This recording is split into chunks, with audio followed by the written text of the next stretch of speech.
বাসর ঘরে হাতে মোটা বেতের লাঠি নিয়ে চোখ গরম করে তাকিয়ে আছে আমার দিকে শুভ্র। আর আমি ভয়ে পুরো ঘাবড়ে বসে আছি। আর আমার সামনেই রাখা হয়েছে 2 গ্লাস করলার জুস। বাসর ঘরে করলার জুস খেতে হবে, তাও আবার 2 গ্লাস। ভাবতেই বুক চিরে কান্না পাচ্ছে আমার। আজকের এই সব কিছুর জন্য আমি নিজেই দায়ী। কেন যে সেদিন ওনাকে করলার জুস খাওয়াতে গিয়েছিলাম, কে জানতো সেদিন সেই ইনোসেন্ট পোলা এত বদরাগী আর পেট ফলা শয়তান হবে। সেদিন শুভ্র গিয়েছিল রোজাকে দেখতে। ফ্ল্যাশব্যাক। বিছানার ওপর হাতে রাখা শাড়িটা ছড়ে মেরে চেঁচিয়ে বললাম আমি, আমি এখন কোনো বিয়ে টিয়ে করবো না। আমার কথা শুনে আম্মু আমার গায়ে হাত বোলাতে বোলাতে বলল, একটু বোঝ, ওনারা তো চলে এসেছে। তুই শুধু সেজে গুজে ওনাদের সামনে যাবি, আর দেখতে আসলেই কি বিয়ে হয়ে গেল নাকি? তারপরেও আমি যাব না মানে যাব না। এমন সময় আবু এসে বলল, কি হলো রোজা, তুমি এখনো তৈরি হওনি কেন? ব্যাস, হয়ে গেল। এই একটা মানুষ যাকে আমি ভীষণ ভয় পাই। হালকা শুকনো ঢোক গিলে নিয়ে বললাম আমি, এই তো যাচ্ছি। তারপর এক প্রকার বাধ্য হয়ে শাড়ি পরে চলে আসলাম আমি ওনাদের সামনে। 3জন এসেছে দেখতে, ছেলের মা আর ছেলের বাবা। নিচে তাকিয়ে আছে। ছেলেটি যেন আমার থেকেও বেশি লজ্জা পাচ্ছে। মনে মনে ভীষণ হাসি পাচ্ছে আমার। যথাসম্ভব নিজের হাসিটাকে কন্ট্রোল করে রাখলাম আমি। হঠাৎ মাথায় একটা দুষ্টু বুদ্ধি আসলো আমার। আমি ছেলেটার দিকে তাকিয়ে মনে মনে বললাম, দাঁড়াও মনু, তোমাকে বিয়ে করাচ্ছি। এই রোজাকে বিয়ে করা এত সহজ নাকি?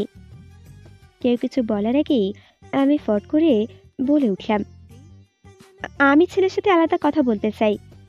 আমার কথা শুনে আব্বু বলে উঠল, তুই এবার কি বলবি? আব্বুর কথা শুনে ছেলের মা বলে উঠল, আমাদের কোনো প্রবলেম নেই, যাও তোমরা আলাদা করে কথা বলো।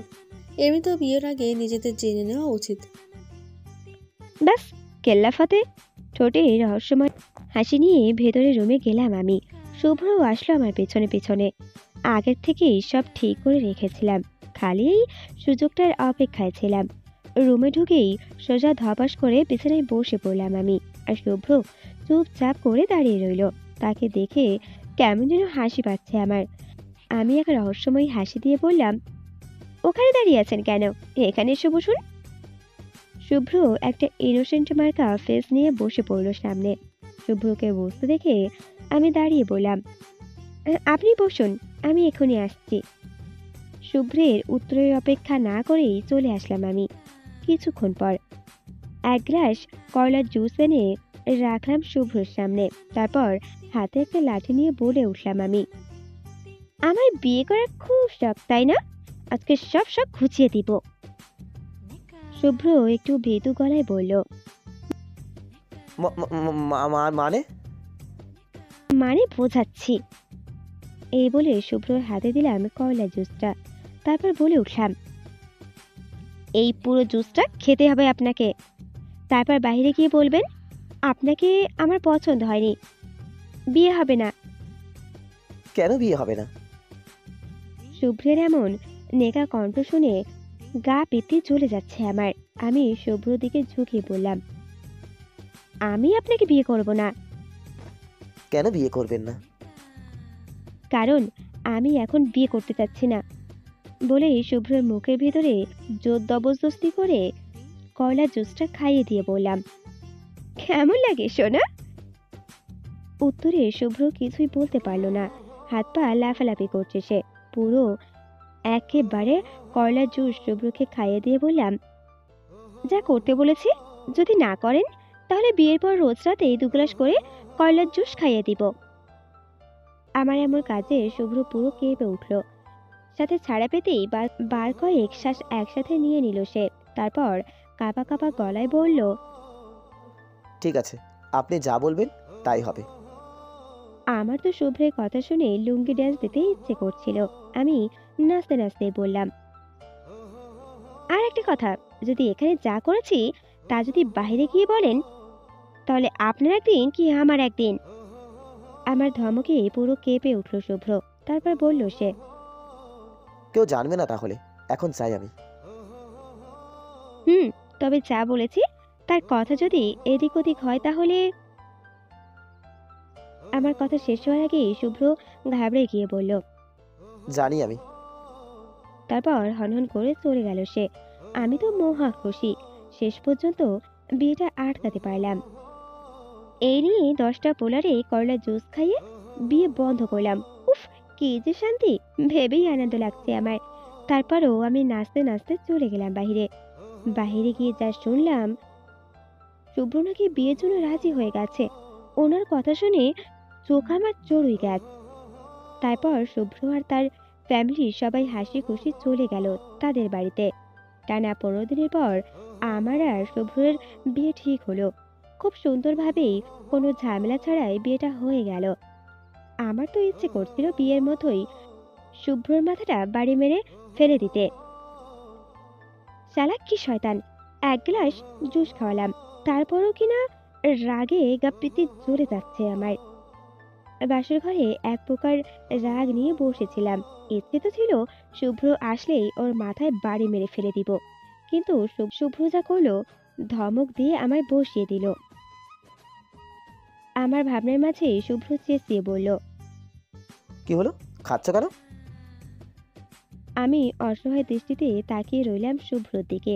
তারপর বললাম, প্লিজ, ভুল হয়ে গেছে, সরি। কিন্তু আমার প্রতি সরিতে কি শুভ্রর মন গলবে?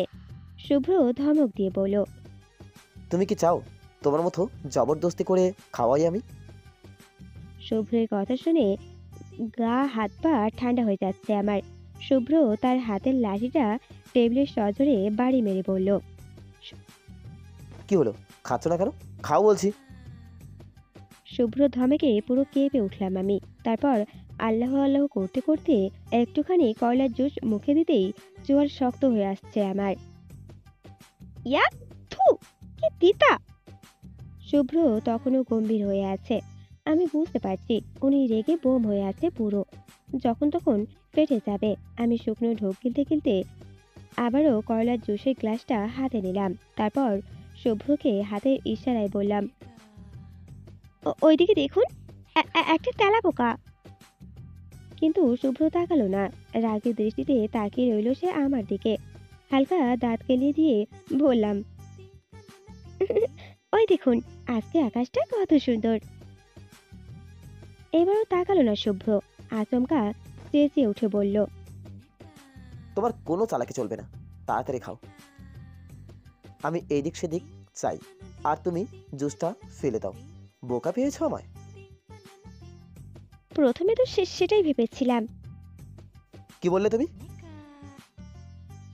না, কিছু বলিনি, এই তো খাচ্ছি আমি। হঠাৎ শুভ্র খাওয়ার মাঝখানেই বলে উঠল। কেমন লাগে সোনা? বিনিময়ে চোখ গরম করে তাকালাম আমি তার দিকে। তারপর দাঁত কেলিয়ে হাসি দিয়ে বললাম, একশের ভালো লাগে। আমার কথা শুনে শুভ্র হাসতে হাসতেই বলল, তাহলে আরো এক গ্লাস খাও। আমি চেঁচিয়ে বললাম, না। শুভ্র রোজার চিল্লানি শুনে কানের হাত দিয়ে বলল, কেমন লাগে?